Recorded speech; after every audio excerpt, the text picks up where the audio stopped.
आपके साथ अमित शर्मा। आजम खां का जेल से बाहर आना क्या समाजवादी पार्टी के लिए ठीक है?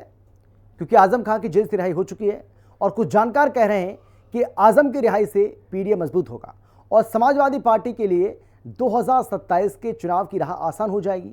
23 महीने के बाद आजम खान जेल से बाहर आ गए हैं, लेकिन सियासी सफर को लेकर अभी तक उन्होंने अपने पत्ते नहीं खोले हैं। ना तो अखिलेश यादव के बयान पर कोई सीधा जवाब दिया और ना ही बसपा में शामिल होने की अटकलों को डायरेक्ट उन्होंने खारिज किया है। अगर आजम खान के पास जवाब होता तो वो सीधे भी इस बात का जवाब दे सकते थे, लेकिन उन्होंने ऐसा बिल्कुल भी नहीं किया। राजनीति में जिन सवालों के जवाब सीधे नहीं दिए जाते उनके मायने होते हैं। खैर, आगे क्या होगा वो देखने वाला होगा, लेकिन उससे पहले देखिए हमारी ये खास रिपोर्ट। शुक्रिया, सबका बहुत शुक्रिया, बहुत सी दुआएं उनके लिए। सर, अभी बहुत सारी स्पेकुलेशन चल रहे थे कि बीएसपी ज्वाइन करने के बाद स्पेकुलेशन चल रहे थे, इस पर क्या कहना चाहेंगे? देखिए, ये तो वही लोग बताएंगे जो एक्सपेक्टेशन वो क्या कहा आपने। जो लोग अनुमान लगा रहे हैं, किसी से मुलाकात नहीं होती थी, फ़ोन करने की भी मुझे इजाज़त नहीं थी, कोई राब्ता हो ही नहीं पाता था किसी से। मैंने किसी के साथ, मैंने तो दुश्मनों के साथ भी बहुत अच्छा सलूक किया। आजम खान से रिपोर्टर के 3 सवाल और 3 जवाब। क्या आजम खान के जवाब सियासत में कुछ होने का संकेत दे रहे हैं? बसपा में शामिल होने के सवाल पर आजम का सीधा इनकार न करना क्या संकेत के लिए कि आजम खान के दिमाग में समाजवादी पार्टी से अलग हटकर कुछ चल रहा है? 23 महीने बाद उत्तर प्रदेश के सबसे बड़े मुस्लिम नेता आजम खान जेल से बाहर निकले तो सियासत में आग की तरह सनसनी फैल गई। आजम के जेल जाने से आजम के करीबियों को हमेशा शिकायत रही कि अखिलेश यादव ने आजम खान का वैसे साथ नहीं दिया जैसे उनको देना चाहिए था। साल 2024 के लोकसभा चुनाव में भी चर्चा रही कि अखिलेश यादव ने आजम खान की बातों को भाव नहीं दिया। तो क्या अब जेल से निकले आजम खान अखिलेश यादव की टेंशन बढ़ाने वाले हैं? शुक्रिया, सबका बहुत शुक्रिया, बहुत सी दुआएं उनके लिए। सर, अभी बहुत सारी स्पेकुलेशन चल रहे थे कि बीएसपी ज्वाइन करने के बाद स्पेकुलेशन चल रहे थे, इस पर क्या कहना चाहेंगे? देखिए, ये तो वही लोग बताएंगे जो एक्सपेक्टेशन वो क्या कहा आपने। जो लोग अनुमान लगा रहे हैं वही लोग बता पाएंगे। मैं तो सर, अभी अखिलेश यादव ने भी कहा क्योंकि जेल में किसी से मुलाकात नहीं होती थी, फ़ोन करने की भी मुझे इजाज़त नहीं थी, कोई राब्ता हो ही नहीं पाता था किसी से। तो 2 साल ये और 3 साल पहले 5 साल तो मैं बिल्कुल आउट ऑफ टच रहा, जानता ही नहीं बाहर की दुनिया है क्या। काफी कठिन समय आपके साथ, क्योंकि जिस तरह से आपको अलग बिल्कुल रखा गया, कट ऑफ किया गया, क्या लगता है ये पॉलिटिकल वेंडेटा था, एक बदले की राजनीति थी जिसके चलते? नहीं, देखिए, बदला तो वहाँ होता है जहाँ मैंने किसी के साथ बुरा किया हो। मैंने तो दुश्मनों के साथ भी बहुत अच्छा सलूक किया। पूरी सरकार में कोई ये कह ही नहीं सकते कि मेरे कलम से किसी के साथ नाइंसाफी हुई हो।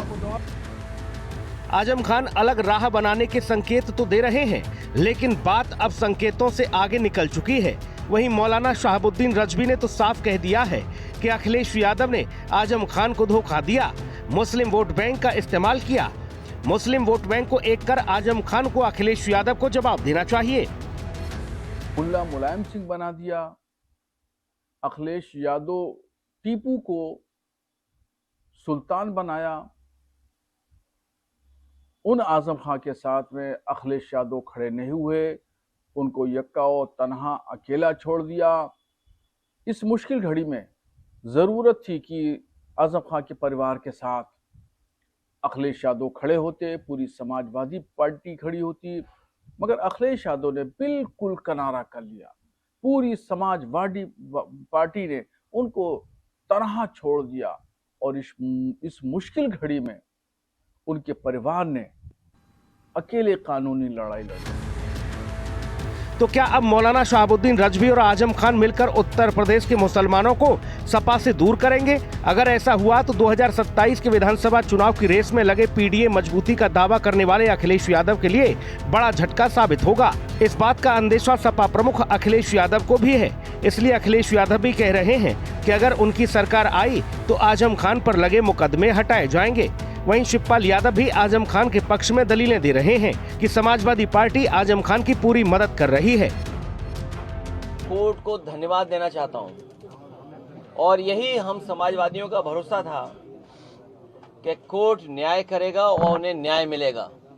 हमें उम्मीद है कि आने वाले समय में एक भी झूठा मुकदमा या इस तरह का सरकार जो लगातार भारतीय जनता पार्टी की और वहाँ का विधायक, खासकर जो रामपुर का विधायक, वो भारतीय जनता पार्टी के लोग मिलकर के और एक ऐसा अधिकारी जिसको एक्सटेंशन पे एक्सटेंशन पे एक्सटेंशन पे एक्सटेंशन पे एक्सटेंशन, कम बोला है मैंने, लगातार मिला है, वो अन्याय नहीं करेंगे। हमारे समाजवादियों के लिए खुशी का समय है कि जहां पर वो आज रिहा हो करके आज जेल से रिहा हुए हैं। वो को गलत झूठे केसों में सरकार ने फंसाया, लेकिन कोर्ट ने उन्हें जमानत और केसों में राहत दी है। इसके लिए हम कोर्ट का स्वागत करते हैं, सुप्रीम कोर्ट का स्वागत करते हैं, हाई कोर्ट का स्वागत करते हैं और उनको पूरा झूठे केसों में सैकड़ों केस लगाए थे। निश्चित देखिए, वैसे तो समाजवादी पार्टी पूरी उनकी मदद कर रही है और करेगा। अखिलेश यादव और शिवपाल यादव यूं ही नहीं आजम खान को लेकर डैमेज कंट्रोल में लगे हैं। आजम खान की वापसी और मुस्लिम नेताओं की आजम के प्रति सहानुभूति उनको डरा रही है। मंच से मुस्लिमों को एकजुट करने की अपील सपा को मजबूती देती आई है। क्या अब आगे भी आजम इसी तरह सपा को मजबूत करते रहेंगे, ये देखने वाली बात है। लेकिन आजम खान को लेकर जानकारों का दावा है, नई पार्टी को लेकर विचार कर रहे आजम खान, बीएसपी ज्वाइन करने पर भी विचार कर रहे हैं आजम खान। आजम का 2026 पंचायत चुनाव में लिटमस टेस्ट। आजम खान की रणनीति से सबसे ज्यादा धुकधुकी अखिलेश यादव की बड़ी है, क्योंकि आजम खान अगर सपा का दामन छोड़ते हैं तो पीडीए की पूरी कैलकुलेशन बिगड़ सकती है।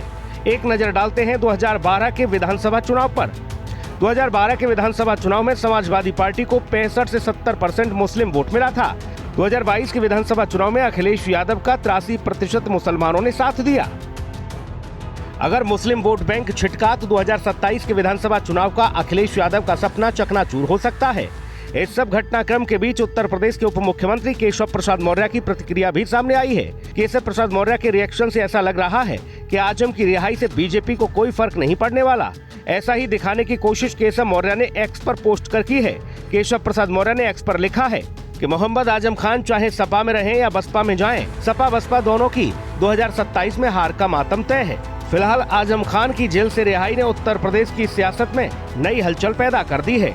उनकी चुप्पी और सवालों के टाले गए जवाबों ने सियासी गलियारे में अटकलों को हवा दी है।